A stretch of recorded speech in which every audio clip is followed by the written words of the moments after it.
नमस्कार दोस्तों, स्वागत है आपका हमारे YouTube चैनल श्रमिन शाला पर। आज का ये सेशन आपके लिए बहुत ही खास होने वाला है क्योंकि आज हम बात करेंगे स्मार्ट मीटर के बारे में।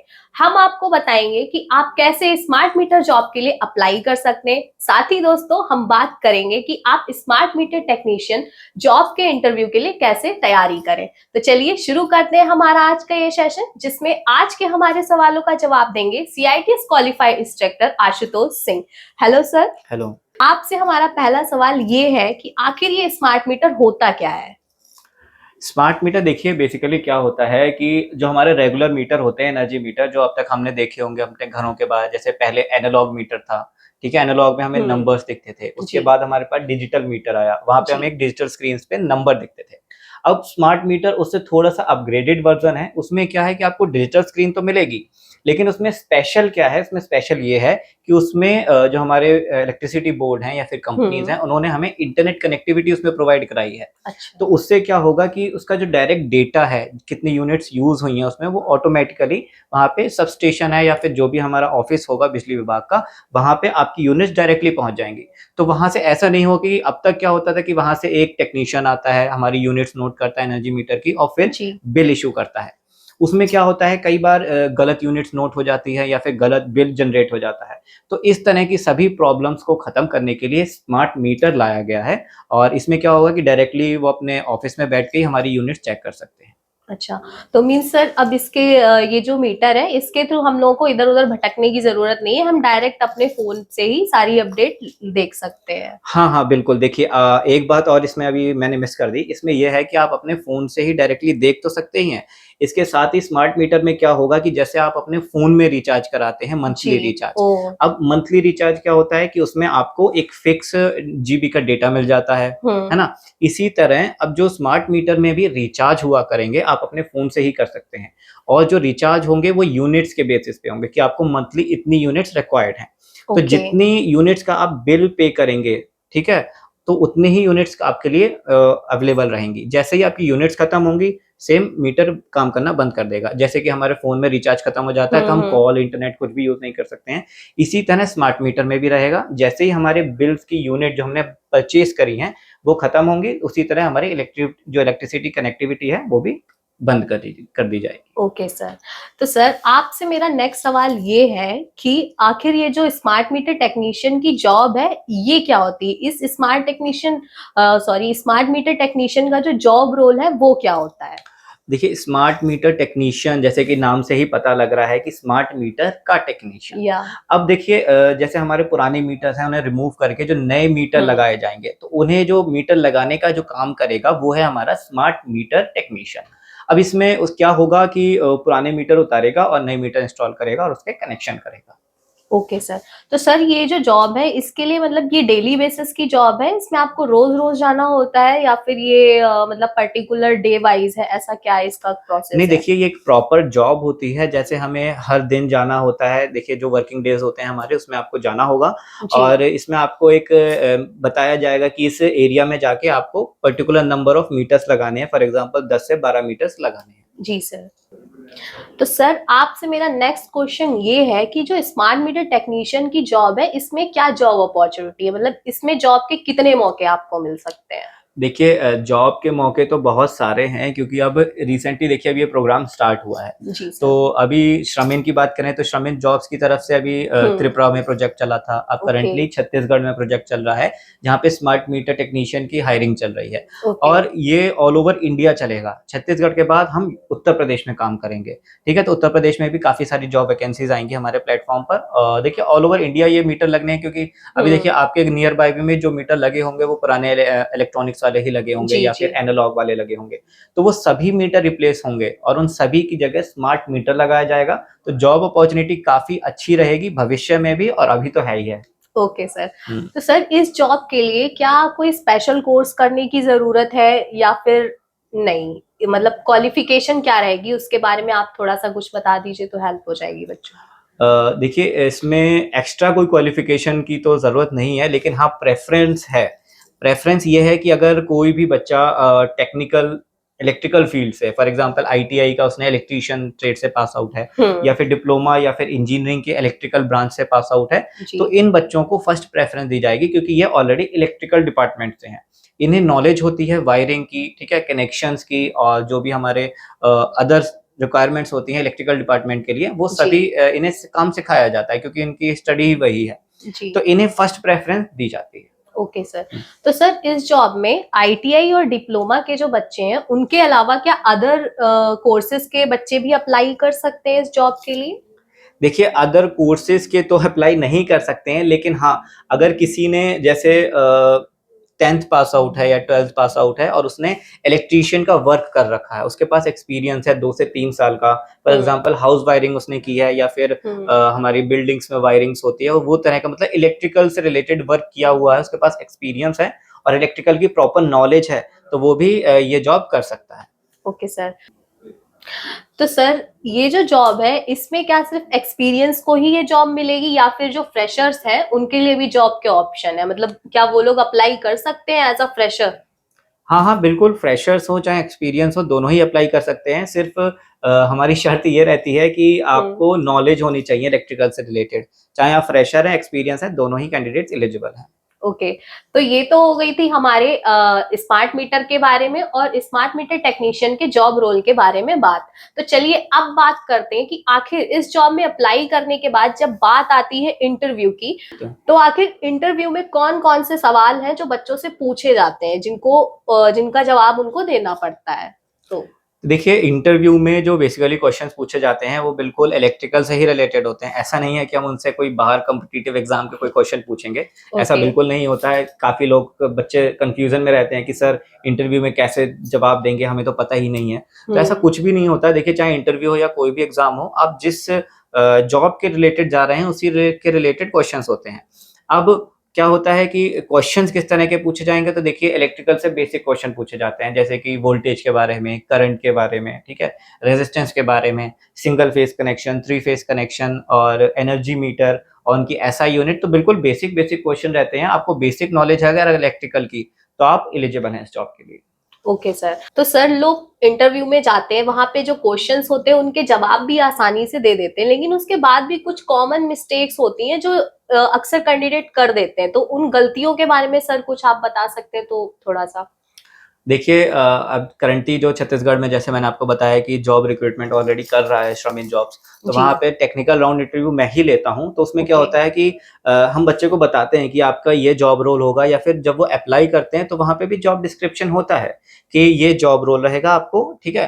तो अगर आपको जॉब डिस्क्रिप्शन पता है, आपको काम पता है, तो ये आपकी ज़िम्मेदारी होती है कि आप उसके बारे में थोड़ा-सा पढ़ के आओ, बेसिक नॉलेज लेके आओ। लेकिन क्या होता है, बच्चा डायरेक्टली इंटरव्यू सेशन हम करते हैं, ऑनलाइन बेसिस पे होता है, और बच्चा बिल्कुल भी बेसिक पढ़ के नहीं आता है कि अगर कुछ टाइम हो गया, जैसे कि 6 महीने 10 महीने उसे कोर्स पास आउट किए हैं, तो देखिए नॉलेज थोड़ी-सी स्लिप हो जाती है दिमाग से, ऐसी कोई बात नहीं है, सबके साथ हो सकता है। तो यही मैं सजेस्ट करूँगा कि अगर आप इंटरव्यू में बैठ रहे हैं, तो आप बेसिक नॉलेज एक बार रिवाइज़ करके आएँ, ठीक है? एक बार बेसिक क्वेश्चन पढ़ के आएँ, ताकि अगर आपका इंटरव्यू में हार्ड क्वेश्चन आ रहे हैं, तो ऐसे के लिए आप बेसिक तो जवाब दे दो। हार्ड क्वेश्चन तो क्या होता है कि हम भी उसे गाइड करते हैं, ऐसा नहीं है कि हम नहीं गाइड करेंगे। हम भी प्रॉपर गाइड करेंगे, लेकिन गाइड उसी को हम कर पाते हैं जो बेसिक नॉलेज रखता हो।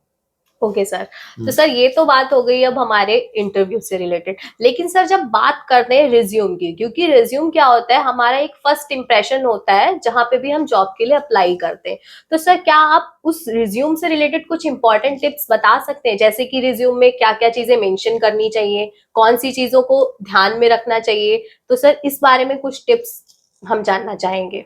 देखिए, रिज़्यूमे एक बहुत ही ज़िम्मेदारी वाला काम होता है, क्योंकि रिज़्यूमे आपको रिप्रेज़ेंट करता है कि आप में क्या नॉलेज है, आप में क्या स्किल्स है, वो जी। सारी चीज़ें हमारे रिज़्यूमे हमें रिप्रेज़ेंट करता है, सामने वाले को, कंपनी को, ज़ाहिर-सी बात है। जी सर। ठीक है? तो रिज़्यूमे बहुत ही ध्यान से और बहुत ही अच्छे तरीके से बनाना चाहिए।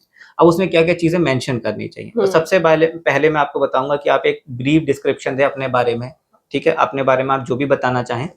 फिर उसके बाद उसमें और इन्फॉर्मेशन क्या होनी चाहिए, आपका एड्रेस होना चाहिए, प्रॉपर एड्रेस होना चाहिए, आपकी कॉन्टैक्ट डिटेल्स होनी चाहिए, जैसे कि आपका फ़ोन नंबर है, ईमेल आईडी है, ये बेसिक कॉन्टैक्ट डिटेल्स होनी चाहिए। अब उसके बाद आपको ऐड करना चाहिए आपकी क्वालिफ़िकेशन। फॉर एग्जांपल सबसे पहले आप 10th पास आउट वहाँ पे बताइए कि 10th आपने कौन से साल में किया है, कौन से स्कूल या इंस्टीट्यूट से किया है, ठीक है, और आपकी परसेंटेज क्या रही। तो ये 3 चीज़ें बहुत मेंशन ज़रूरी होती हैं कि कॉलेज का क्या नाम है या स्कूल का क्या नाम है, जी। कौन से साल में आपने किया और उसमें आपको कितनी परसेंटेज मिली। ये 3 चीज़ें होनी चाहिए एक क्वालिफिकेशन के लिए। ओके। सेम आपको 12th के लिए रखना है, सेम आपको आईटीआई के लिए रखना है। अगर आपने ग्रेजुएशन करी है तो जी सर। ग्रेजुएशन के लिए भी हमें सेम चीज़ें मेंशन करनी है। तो ये तो पार्ट हो गया हमारा सारा एजुकेशनल क्वालिफिकेशन का। ओके। अब बात आती है इसके अलावा हमें क्या ऐड करना है। तो इसके अलावा आप ऐड कर सकते हैं कि आपके पास क्या-क्या एक्स्ट्रा स्किल्स हैं। फॉर एग्जांपल अब अगर आपको कंप्यूटर की नॉलेज है, ठीक है? तो आप वो भी ऐड कर सकते हैं। अगर आपको एक्स्ट्रा लैंग्वेज की नॉलेज है तो आप वो भी ऐड कर सकते हैं। और एक चीज़ और बहुत ही ज़रूरी होती है कि इसमें आप अपना एक्सपीरियंस भी ऐड करिए। देखिए अगर कोई फ्रेशर है तो फ्रेशर तो वो ज़रूरी नहीं है उसे ऐड करने के लिए, क्योंकि वो तो कुछ अभी फ्रेशर ही है। फ्रेशर ही है कि अभी तो जॉब करी नहीं है उसने। लेकिन अगर कोई एक्सपीरियंस कैंडिडेट है तो एक्सपीरियंस कैंडिडेट को अपना एक्सपीरियंस मेंशन करना चाहिए। किस कंपनी में उसने काम किया, किस टाइम ड्यूरेशन में, यानी कि कितने टाइम तक उसने काम किया, उसका जॉब रोल क्या था, ठीक है? ये चीज़ जी। ज़रूर मेंशन करनी चाहिए। लेकिन एक गलती बच्चे अक्सर कर जाते हैं कि फॉर एग्जांपल बच्चे ने 6 से 8 महीने किसी कंपनी में काम किया या फिर कोई पर्सनल काम किया, हुँ। तो वहाँ पे वो चीज़ मेंशन कर देते हैं, लेकिन उनके पास कोई एक्सपीरियंस प्रूफ नहीं होता, फॉर एग्जांपल सर्टिफिकेट नहीं होता। तो ओके। इस तरह के एक्सपीरियंस आप कोशिश करिए कि आप ना लगाएँ, अगर आपने किसी कंपनी के साथ काम किया है। क्योंकि जी। एट द एंड अगर आपसे कहा जाएगा कि आप एक्सपीरियंस प्रूफ दिखाओ, आपके पास कुछ होगा नहीं हुँ। दिखाने को, तो वो एक नेगेटिव पॉइंट होता है। तो वही एक्सपीरियंस मेंशन करें जिसका आपके पास प्रूफ हो। अच्छा, मतलब बेसिकली वही चीज़ें मेंशन करनी है हमको हुँ। जो हमारे पास प्रूफ के साथ में हमारे पास एक्सपीरियंस है हाँ, उसको। बिल्कुल, बिल्कुल। ओके, तो सर ये तो रिज़्यूम से भी रिलेटेड हमने बात कर ली। अब सबसे ज़रूरी बात जो है हम बात करते हैं स्किल्स की, हुँ। कि आखिर ये स्मार्ट मीटर जो टेक्नीशियन की जॉब है, इसमें आपको कौन-कौन सी टेक्निकल स्किल्स की ज़रूरत पड़ेगी?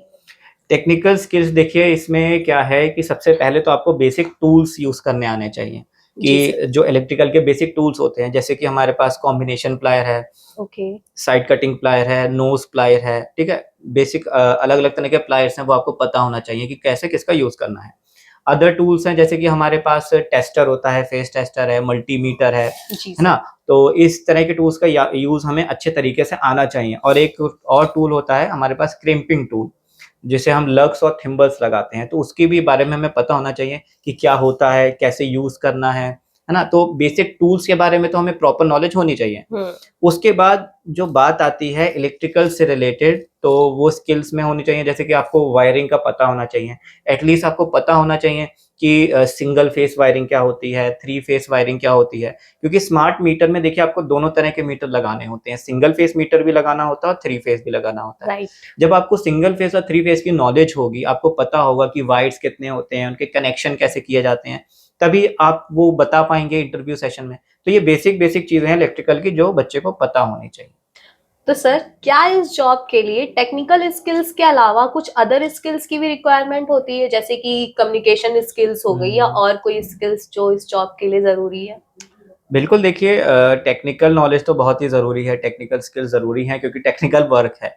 जी। इसके साथ ही आपको सॉफ्ट स्किल जैसे कि हमें कम्युनिकेशन स्किल्स होती हैं वो भी आना हुँ। चाहिए। अब कम्युनिकेशन स्किल्स क्या होती हैं कि अगर देखिए आपको कोई काम नहीं आ रहा है तो आप अपने उससे सीनियर से पूछो, ठीक है? कि क्या बात होती है, कई बार होता है कि बच्चे सोचते हैं कि नहीं ये मैं खुद ही ट्राई कर लेता हूँ, ये मैं खुद करके देख लेता हूँ, ये मैं कर लूँगा। लेकिन अगर आपको इलेक्ट्रिकल वर्क में, इलेक्ट्रिकल फील्ड में अगर थोड़ा-सा भी डाउट है तो अपने सीनियर से पूछो, ठीक है? सीनियर से बात करो और सीनियर से जितना सीखोगे तभी आपको काम आएगा। तो कम्युनिकेशन स्किल्स अच्छी होनी चाहिए कि ऐसा नहीं है कि अपने सीनियर से अगर कुछ पूछ रहे हो तो थोड़ा-सा गलत बिहेवियर में पूछ रहे हो, जी। है ना? तो वो जो टॉकिंग मैनर होता है वो बहुत ज़रूरी एक पार्ट होता है कम्युनिकेशन स्किल्स का। तो कम्युनिकेशन स्किल्स भी अच्छी होनी चाहिए, तभी आप काम करोगे और तभी आप काम करवा भी पाओगे। ओके, हुँ। ठीक है सर।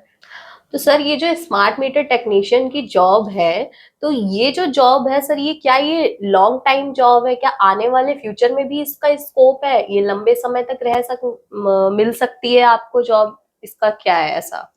देखिए लॉन्ग टर्म इसकी काफ़ी अपॉर्च्युनिटी रहेगी स्मार्ट मीटर टेक्नीशियन की, क्योंकि देखिए हमारा देश काफ़ी बड़ा है, जैसे हमें पता ही है, ठीक है? और स्टेप बाय स्टेप ये वर्क कर रहा है कि स्टेट टू स्टेट, पहले त्रिपुरा जैसे मैंने बताया, फिर आपको हुँ। छत्तीसगढ़, ठीक है? फिर उत्तर प्रदेश और मल्टीपल ऑल ओवर जितनी भी हमारी स्टेट्स हैं कंट्री की, सभी में होगा। तो देखिए उसमें टाइम लगेगा और लॉन्ग टर्म अपॉर्चुनिटी है, ठीक है। नियर बाय अगर मैं रफली भी कहूँ तो 5 से 10 साल तक का ये प्रोग्राम है और बहुत ही अच्छा मौका है सभी हमारे ITI diploma pass out candidates के लिए सीखने के लिए और अच्छे पैसे कमाने के लिए। तो देखिए लॉन्ग टर्म अपॉर्चुनिटी है। मैं सभी स्टूडेंट्स को कहना चाहूँगा कि आप बिल्कुल इस अपॉर्चुनिटी को खोएँ ना और अच्छे से तैयारी करके एक अच्छा सा इंटरव्यू दें और जॉब अच्छी सी लें। ओके सर, तो मतलब ये है कि बेसिकली हम कह सकते हैं कि ये जो है हमारी एक लॉन्ग टर्म जॉब सिक्योरिटी, मतलब बिल्कुल। सिक्योर जॉब मिल बिल्कुल, सकती है क्योंकि आपको। देखिए इसमें क्या है कि ऐसा तो नहीं है कि मीटर आज लग जाएँगे फिर कल दोबारा लगाने की ज़रूरत नहीं पड़ेगी बिल्कुल। या फिर उनके मेंटेनेंस की ज़रूरत नहीं पड़ेगी। तो देखिए अभी तो मीटर लग रहे हैं तो ये 5 से 10 साल का प्रोग्राम है। लेकिन जब इन्हें रिप्लेस करने की ज़रूरत पड़ेगी या फिर इन्हें मेंटेनेंस करने की ज़रूरत पड़ेगी तब भी तो टेक्नीशियन चाहिए ना। तो एक तरह से 5-10 साल नहीं बल्कि एक लाइफ टाइम के लिए अपॉर्च्युनिटी है कि अगर आप इस फील्ड में आ जाते हैं तो पूरी लाइफ आप इसमें अर्न कर सकते हैं। ओके, तो हमने सभी मेन पॉइंट्स पे तो बात कर ली कि आखिर स्मार्ट मीटर क्या है, आप अच्छा रिज्यूम कैसे बना सकते हैं, आप इंटरव्यू कैसे दे सकते हैं। लेकिन अब बात करते हैं हमारे सबसे इम्पोर्टेंट सवाल पर, जो कि है सर कि आखिर आप स्मार्ट मीटर जॉब टेक्नीशियन के लिए अप्लाई कैसे कर सकते हैं, उसको अप्लाई करने का क्या पूरा प्रोसेस होता है। तो देखिए, अगर आपको जॉब अप्लाई करनी है स्मार्ट मीटर टेक्नीशियन की तो मैं पहले भी बताता हूँ और फिर से बताऊँगा कि हमारा एक है श्रमिन जॉब्स ऐप है, ठीक है? आप ओके। वहाँ पे विज़िट करिए। करंटली छत्तीसगढ़ लोकेशन पे वहाँ पे जॉब अवेलेबल हैं, जो भी हमारे छत्तीसगढ़ से देख रहे हैं या फिर जो रेडी हैं वहाँ पे जाने के लिए, तो वो भी अप्लाई कर सकते हैं, ऐसा कुछ नहीं है। तो श्रमिन जॉब से विज़िट करिए। विज़िट कैसे करना है उसके देखिए वीडियो के डिस्क्रिप्शन बॉक्स में हमारा ऑलरेडी लिंक अवेलेबल रहता है, हमारा ऐप डाउनलोड करने का। और सिंपल मैं बताऊँ तो आप www.shramin.app पर विज़िट करिए। वहाँ से आप डायरेक्टली हमारे ऐप को यूज़ कर सकते हैं, लॉगिन कर सकते हैं और डाउनलोड करने की भी ज़रूरत नहीं है। आप डायरेक्टली गूगल क्रोम से आप उसे विज़िट कर सकते हैं। अच्छा। वहाँ पे आप अपनी लॉगिन आईडी बनाइए, प्रोफाइल डिटेल्स फिल करिए और देखिए वहाँ पे सर्च करिएगा स्मार्ट मीटर टेक्नीशियन। वहाँ पे आपको हमारी जॉब दिख जाएगी और आप ईज़िली इसमें अप्लाई कर सकते हैं। चाहे आप फ्रेशर हो या फिर एक्सपीरियंस हो, दोनों ही कैंडिडेट्स इस जॉब के लिए एलिजिबल हैं। और इस जॉब में अप्लाई करने के लिए किसी भी तरह की फीस नहीं ली जाती है और ना ही आपको किसी भी को फीस देनी है इस जॉब के लिए, ठीक है? इस बात का खास ध्यान रखें। मतलब बिना किसी चार्जेस के आप सीधे श्रमिन जॉब के थ्रू अप्लाई कर सकते हैं इस स्मार्ट मीटर टेक्नीशियन की जॉब के लिए। तो दोस्तों, ये तो हमारे सारे सवाल हो गए स्मार्ट मीटर टेक्नीशियन से रिलेटेड। सर, अब मैं आपसे ये पूछना चाहूंगी कि जो बच्चे ITI और डिप्लोमा पास आउट हैं या उसके अलावा किसी अलग ट्रेड से हैं, जैसे कि हमारी जो स्मार्ट मीटर टेक्नीशियन की जॉब है, इसमें मेनली जो है टेक्नीशियन के लिए ही है, तो उसमें इलेक्ट्रीशियन वाले आ जाएंगे। लेकिन बिल्कुल। उसके अलावा जो ITI के अदर ट्रेड के बच्चे होते हैं, अगर वो जॉब चाहते हैं सर्च करना, तो उसके लिए वो क्या करें। देखिए, उनके लिए भी सेम प्रोसीजर है, जैसे मैं अपने लाइव सेशन में भी बताता हूँ और अपना जैसे मेरा यूट्यूब लाइव होता है हर शुक्रवार को, तो उसमें भी मैं बताता हूँ। आज भी यही बताना चाहूँगा, अगर आप ITI डिप्लोमा की किसी भी टेक्निकल ट्रेड या ब्रांच से पास आउट हैं और आप जॉब सर्च कर रहे हैं, ठीक है? आपको जॉब नहीं मिल रही है, तो आप एक बार श्रमिन जॉब्स पर आकर ज़रूर ट्राई कीजिए, ठीक है? वहाँ पे सभी फ्रेशर और एक्सपीरियंस कैंडिडेट के लिए जॉब अवेलेबल है। तो ऐसा नहीं है कि स्मार्ट मीटर की जॉब्स अवेलेबल है हमारे पास ITI की सभी टेक्निकल और डिप्लोमा की सभी टेक्निकल ब्रांच से रिलेटेड जॉब्स अवेलेबल हैं, फ्रेशर के लिए भी, एक्सपीरियंस कैंडिडेट के लिए। और खास बात यह है कि ऑल ओवर इंडिया अवेलेबल है। ऐसा नहीं है कि हम कुछ पर्टिकुलर स्टेट में या कुछ पर्टिकुलर सिटी में जॉब प्रोवाइड करा रहे हों। हम all over India job provide करा रहे हैं सभी ITI और डिप्लोमा पास आउट कैंडिडेट्स के लिए। तो दोस्तों, इस बात का विशेष ध्यान रखिएगा कि श्रमिन जॉब आपको बिल्कुल फ्री में और हर अलग अलग ट्रेड के अकॉर्डिंग आपको जॉब प्रोवाइड करा रहा है, वो भी बिना किसी चार्जेस के। तो दोस्तों, ये था हमारा आज का वीडियो स्मार्ट मीटर टेक्नीशियन से रिलेटेड, जिसमें हमने आपको बताया कि आखिर स्मार्ट मीटर होता क्या है, आप कैसे स्मार्ट मीटर टेक्नीशियन जॉब के लिए अप्लाई कर सकते हैं और कैसे आप इंटरव्यू क्रैक कर सकते हैं।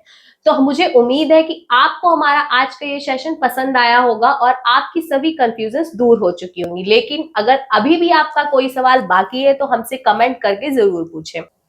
तो दोस्तों, अगर वीडियो पसंद आया हो तो वीडियो को लाइक करें और चैनल को सब्सक्राइब करना ना भूलें। तो मिलते हैं ऐसी ही जबरदस्त वीडियो में, तब तक बने रहें शमिन शाला के साथ। श्रमिन जॉब ऐप पर आप जैसे लाखों युवा जॉब पा रहे हैं। आज ही श्रमिन जॉब ऐप पर जाएं और अप्लाई करें अपनी पसंदीदा जॉब के लिए बिल्कुल फ्री में।